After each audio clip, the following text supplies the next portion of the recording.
नमस्कार दोस्तों, एक बार फिर से स्वागत है आपका मेरे इस यूट्यूब चैनल एस्केट ज्ञान में। तो दोस्तों, आज का जो हमारा टॉपिक है वो है आईटीआर के बारे में, यानी कि इनकम टैक्स रिटर्न क्या होता है। तो चलिए शुरू करते हैं। आपकी आमदनी पर केंद्र सरकार टैक्स वसूलती है। इसे आयकर या इनकम टैक्स कहते हैं। आयकर से होने वाली कमाई को सरकार अपनी गतिविधियों और जनता को सुविधा और सेवाएं देने के लिए इस्तेमाल करती है। साल में एक बार आपको एक आईटीआर फॉर्म में सरकार को आपकी आमदनी, खर्च, निवेश और टैक्स देनदारी के बारे में बताना होता है। इसे आयकर रिटर्न यानी कि इनकम टैक्स कहते हैं। आयकर रिटर्न रियल में आपकी आमदनी और खर्च का लिखित हिसाब किताब है। केंद्र सरकार को आप विस्तार से यह जानकारी देते हैं कि उस वित्त वर्ष में आपने अपनी नौकरी या कारोबार या पैसे से कितनी रकम कमाई है।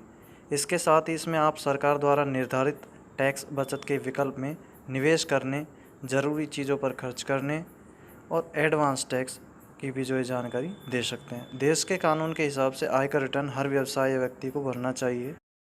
तो दोस्तों, आयकर रिटर्न भरने का मतलब सरकार को टैक्स चुकाना नहीं है। वित्त वर्ष की समाप्ति पर आयकर रिटर्न फाइल करके आप सरकार या इनकम टैक्स विभाग से यह कह सकते हैं कि आप इनकम टैक्स के देनदारी के दायरे में नहीं आते हैं।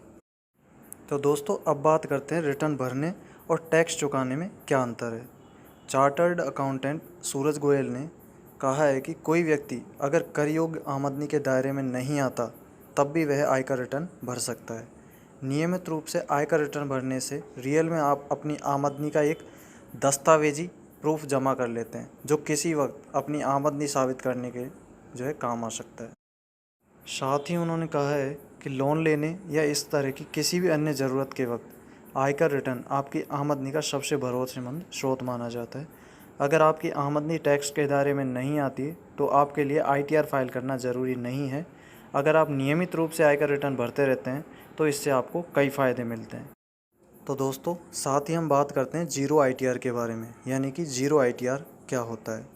तो जीरो आईटीआर का मतलब यह है कि आप सरकार को टैक्स तो नहीं चुकाते, लेकिन अपनी आमदनी और खर्च की जानकारी देते हैं। आयकर विभाग के मौजूद नियमों के हिसाब से अगर आपकी कर योग्य आमदनी सालाना 2.5 लाख रुपए से कम है तो आपके लिए आईटीआर भरना ज़रूरी नहीं है। आप ऐसे में भी जीरो आईटीआर भर सकते हैं।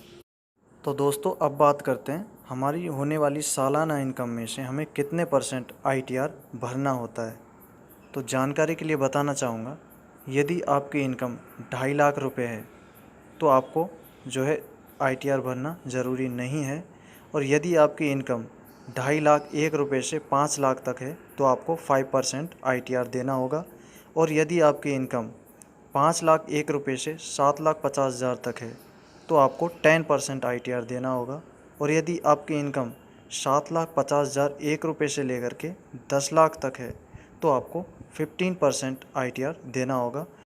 और यदि आपकी इनकम 10 लाख 1 रुपये से लेकर के 12,50,000 तक है तो आपको 20% आईटीआर देना होगा। वहीं अगर आपकी इनकम 12,50,000 1 रुपये से लेकर के 15 लाख तक है तो 25% आईटीआर देना होगा।